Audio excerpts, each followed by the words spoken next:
My name is Rachel Morgan, and I live in Dallas, Texas with my husband Michael. For anyone looking in from the outside, our lives seemed ordinary. Work, school runs, grocery trips, late-night bills on the kitchen table. But behind those simple routines was a love story, one that had weathered storms, faced silence, and yet still found ways to bloom again when the world least expected it. Michael and I had been married for almost 20 years. We met in college in Chicago. He was studying business. I was working part-time in the library while finishing my English degree. He had this boyish charm, a smile that could light up a room, and a determination that made me believe he would move mountains one day. He wasn't the loudest man in the room, but his steady presence pulled me toward him. That presence became the anchor of my life. Through our 20s, love was easy. Late-night talks over pizza, long drives down country roads, dreams scribbled on paper napkins. By the time we were married and moved to Dallas for his job, I felt like the luckiest woman alive. We bought a small house with white shutters, planted roses in the backyard, and filled the kitchen with laughter and silly arguments about who made the better coffee. But as years passed, something changed. Bills piled up. Michael worked late hours in finance, and I found myself juggling part-time work and raising our son, Ethan. The spark between us dimmed, not because the love was gone, but because life, in its relentless pace, pushed romance aside. There were nights we'd sit at the dinner table, the clink of silverware louder than our conversations. I wondered sometimes if we were slipping into routine, forgetting the magic that once tied us so tightly together. Yet deep down, I knew the love was still there. And sometimes, in the smallest moments, I caught a glimpse of it, like when Michael brushed a strand of hair from my face absent-mindedly, or when he remembered to buy my favorite tea on his way home from work. Those little gestures whispered louder than words. We're still here. We're still us. The day everything changed. It was spring in Dallas, and the air carried that sweet promise of renewal. Our anniversary was approaching, 20 years together. I wasn't expecting much. Michael had been busier than ever, and I had convinced myself that it would pass quietly, like many other anniversaries before it. But Michael had other plans. That morning, as I was folding laundry, he walked into the room with that mischievous smile I hadn't seen in years. "Rachel," he said, slipping an envelope onto the bed. "Pack a bag. Just for 2 nights." I blinked. "What do you mean, pack a bag?" He leaned against the doorframe. "It's a surprise. No questions. Just trust me." For a moment, I just stared at him.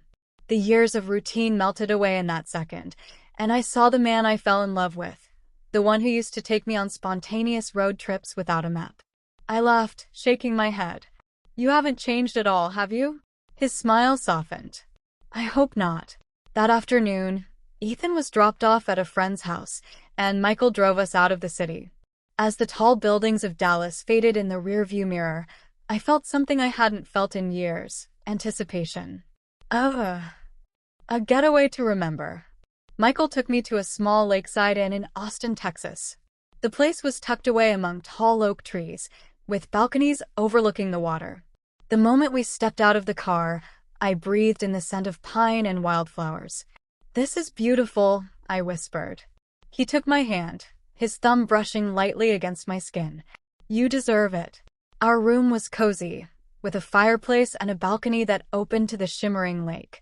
As the evening settled, we sat outside, sipping hot chocolate, watching the sky turn from orange to deep indigo. For the first time in years, the silence between us wasn't heavy. It was comforting. I glanced at him, noticing the faint lines near his eyes, marks of time, responsibility, and everything we'd endured together. Yet to me, he had never looked more handsome. "Michael," I said softly, "do you ever think about us? About how far we've come?" He turned to me, his gaze steady. "Every day, Rachel. I know I don't say it enough, but you're the best part of my life. You always have been." The words hit me like sunlight breaking through clouds. My eyes stung, and I leaned closer, resting my head against his shoulder. "I needed to hear that," I whispered. Rediscovering each other. Over the next 2 days, we wandered along the lake, shared quiet meals by candlelight, and laughed like we hadn't in years. Michael told me stories about his college days I had somehow never heard, and I shared dreams I had tucked away, afraid they were too small to matter.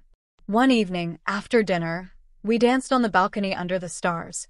There was no music, just the sound of the water lapping against the shore.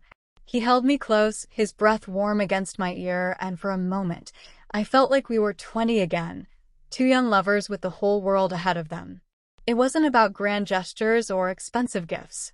It was about presence, about choosing each other again and again, even after years of routine. Coming home. When we returned to Dallas, something had shifted. Our house looked the same, our routines resumed, but the air between us was different. Softer. Warmer. Michael started leaving me little notes on the fridge.